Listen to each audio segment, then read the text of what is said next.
Assalamualaikum warahmatullahi wabarakatuh. Bismillahirrahmanirrahim. Kullu nafsin dha'iqatul maut. Setiap yang bernafas akan merasakan kematian. Inilah yang difirmankan oleh Allah di dalam Al-Quran. Sahabat milenial yang dirahmati oleh Allah,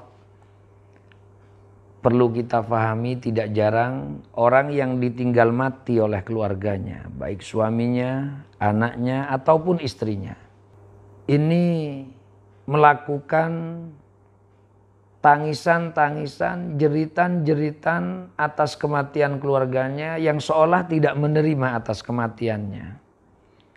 Disabdakan oleh baginda Nabi Muhammad SAW bahwa jeritan dan tangisan ini akan menyebabkan siksaan pada keluarga kita yang meninggal. Ketika tangisan dan jeritan ini sebagai bentuk karena tidak menerima apa yang telah terjadi, yang telah ditakdirkan oleh Allah berupa kematian. Sebab Al-Quran Allah menyampaikan kullu nafsin dha'iqatul maut. Setiap yang hidup pastilah mati. Sehingga kalau ada orang menangis, menjerit karena tidak terima atas kematiannya, maka ini akan menyebabkan siksa di dalam kuburnya mayit tersebut. Ini disabdakan oleh baginda Nabi Muhammad SAW, innal mayyita yu'adzabu fil qabri bima niha alaihi wa bil buka alaihi. Bahwa mayit akan mendapat siksa di dalam kuburnya sebab tangisan dan jeritan dari keluarga yang tidak menerima atas kematiannya.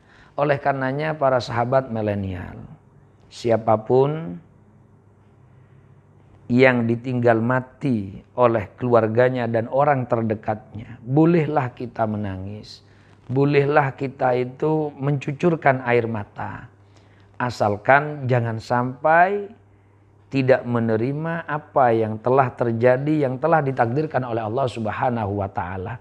Sebab juga diriwayatkan ketika Sayyid Ibrahim putra baginda Nabi Muhammad SAW meninggal dunia, beliau mencucurkan air mata, juga menangis.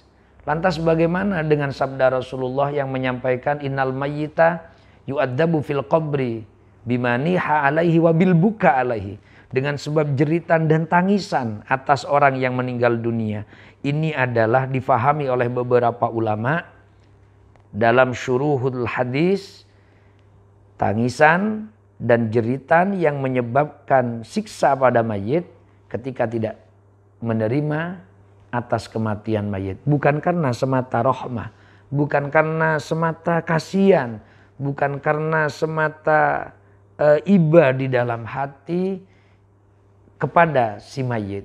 Oleh karenanya tangisan sebab kasihan, rahmah, kasih sayang kepada mayit ini tidak menyebabkan siksa kepada mayit. Akan tapi ketika menangis sampai-sampai menjerit tidak terima atas kematian mayit, maka inilah yang menyebabkan siksa di dalam kubur bagi si mayit. Naudzubillah summa naudzubillah. Janganlah sampai menangis yang menyebabkan tidak menerima atas kematian keluarga kita dan siapapun orang yang dekat dengan kita. Inilah yang bisa saya sampaikan. Wassalamualaikum warahmatullahi wabarakatuh.